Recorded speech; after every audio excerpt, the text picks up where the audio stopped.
Hi, I'm Mark. And I'm Veronica. And this is Crash Course International Relations.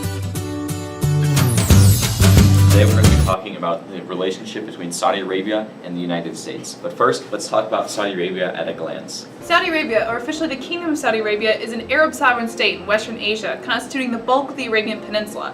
Geographically, it's the fifth largest state in Asia and the second largest in the Arab world, just following Algeria. Saudi Arabia's location is also super important to understanding how it functions. Saudi Arabia is the only country that has a Red Sea and a Gulf of Persia coast, making it extremely influential with regards to the seas. It favors the country with regard to controlling trade routes, but it also gives it immense power over the oil that is within the Persian Gulf. That information will be useful very later on. Saudi Arabia is also bordered by many countries. Iraq to the north, where it currently is funding troops and sending troops and weapons to fight ISIS. It's close to Syria, where it is involved with taking down the Assad regime, and it's bordered on the southern end by Yemen, where they are currently fighting a proxy war against Iran. Demographically speaking, the country is 90% Arab, and as Veronica will expand on later, the country is officially entirely Muslim, with about 100% of the reported people being Muslim, although there are some slivers of non-Muslim populations.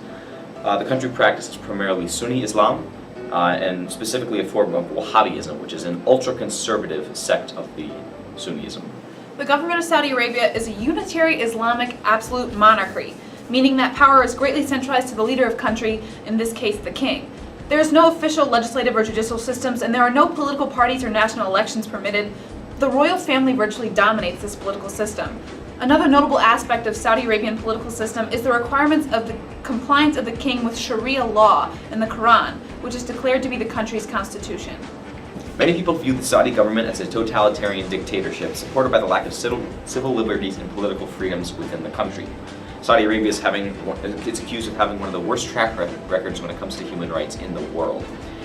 This is viewed in their criminal justice system and their severe punishments for many acts. We also observe this, the disadvantaged position of women, the death penalty for homosexuality, and people of different religions being persecuted. These are all testaments to the lack of human rights within the country.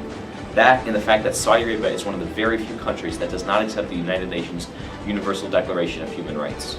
Despite all of these human rights offenses and clear differences from Western ideals and countries, Saudi Arabia remains a prominent player in world politics, a member of the UN, as well as multiple other Islamic organizations like the Muslim World League and the Organization of Islamic Cooperation. Saudi Arabia is also an integral member of the International Monetary Fund, the World Bank, and the World Trade Organization. However, Saudi Arabia's power on the international stage centers around one resource: oil.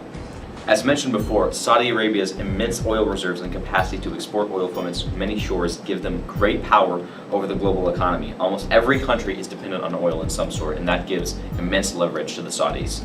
Saudi Arabia was one of the founding countries of OPEC, the Organization of Petroleum Exporting Countries. They, along with nations like Iran, Iraq, and Kuwait, are in their own mission statement charged to coordinate and unify petroleum policies of its member countries and ensure the stabilization of oil markets in order to secure an efficient, economic, and regular supply of petroleum to consumers, a steady income to producers, and a fair return on capital for those investing in the petroleum industry. Basically, OPEC controls the price of oil for virtually the whole world and regulates how much oil is on the market at any given time. As one can imagine, this gives Saudi Arabia extensive power over the world economy and the economies of its allies and enemies. So despite any idealistic or demographic differences, countries would be willing to remain close allies to secure the price of oil and remain on the good side of those countries who have so much power. To understand our relationship with Saudi Arabia, we need to go back to the country's history. Saudi Arabia has essentially three stages, all founded by the House of Saud, the family who still controls the country today. The first two states failed due to Ottoman invasion and internal disputes between the family, respectively. Then in 1902, a man named Abdul Aziz ibn Saud, descendant of the House of Saud, reconquered his ancestral home and then led a conquest to conquer most of the Arabian Peninsula by 1932. But before this, the United States had officially recognized the country, thereby gaining the favor for the United States. In 1938, the country was successful in extracting oil. The United States, already cozied up with the Saudis, had a company called Aramco, began to develop the oil fields within Saudi Arabia. President FDR later met with King Abdulaziz and formed a pact with the nation. Basically, it said, "We will support your regime and your family if you can assure us a steady flow of oil." The pact was made and is still in place today. However, many years went by and the Saudi Arabian government essentially bought out Aramco, and the U.S. grips on Saudi oil was destroyed, leaving Saudi Arabia in charge of their own oil. And as OPEC had been already formed. In 1960, this granted Saudi Arabia essentially domination of the oil market and gave them immense leverage over any country that needed oil.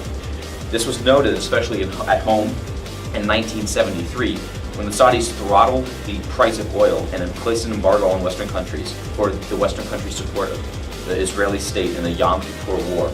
We saw a huge increase in oil prices, and as a result, Saudi Arabia was recognized as a global power. Obviously, the U.S. recovered from the embargo, and the Saudis increased their production of oil. This, alongside the fierce anti-communist attitude of the Saudi Arabians, caused the U.S.-Saudi relationship to blossom. During the 1970s and 1980s, the U.S. decided that, alongside Turkey and Israel, Saudi Arabia would be a great foothold in the fight to contain communism. As a result, the U.S. was involved in a $100 billion trade deal for us to provide Saudi Arabia with various things, including infrastructure and, notably, weapons. The United States also saw it necessary to train the Saudis for their equipment, leading to more military bases to be built inside the country. Our relationship was also strengthened again during the 1990 Iraqi invasion of Kuwait, named the Gulf War.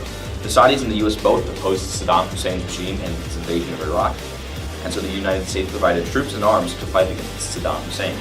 After the war, those arms kept coming in from the United States. This continued, and then up until 2010, we have a large deal at the time of $60.5 billion just in arms to the Saudi Arabians. Every year since then, the amount has gone up, with President Donald Trump recently agreeing to a $100 billion trade deal to the kingdom. In recent years, Saudi Arabia has also been involved in the conflict in Syria. They believe that Syrian President Bashar al-Assad is only adding to the conflict and either must hand over power to a transitional government or be removed by force. Saudi Arabia provides military and financial assistance to several rebel groups in Syria to achieve this, even those with supposed links to radical terrorist groups. Saudi Arabia was angered by the Obama administration's decision to not intervene militarily after the 2013 chemical attack on Syrian civilians by the Assad regime. However, they later agreed to take part in the U.S.-led coalition air campaign against the Islamic State, as they were concerned with the group's popularity among a minority of Saudis. Another big connection between the United States and Saudi Arabia is the country of Iran. See, Iran has a distaste for the United States. We kind of installed a leader that was soon overthrown in the 20th century, as well as our support for the Saudi regime, who the Iranians despise. And as Saudi Arabia has a grudge against Iran, a lot of it's because of religion, Iran being Shiite and Saudi Arabia being Sunni.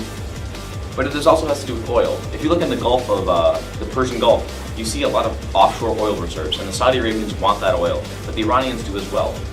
So as a result, there's been a lot of dispute within the region, and both countries are wanting to install powers that will support their regime.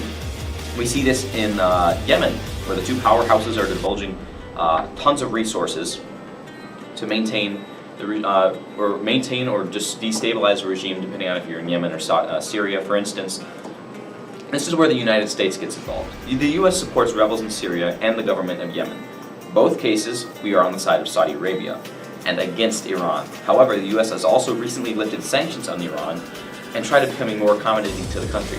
So the U.S. has continued its support of Saudi Arabia, but it's also been trying to, appease to Iran in a way, which kind of puts us in this in-between sort of limbo that's kind of confusing to many people.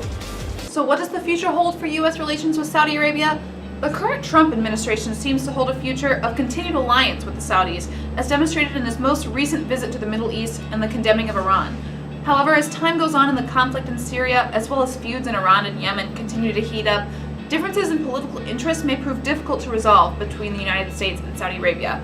But the ever-present allure of oil in the Gulf and OPEC's control over the world oil market will continue to impress on this alliance. Only time will tell what the future relationships between the U.S. and Saudi Arabia hold. Once again, I'm Mark. And I'm Veronica. And this has been Crash Course International Relations. Thanks for watching.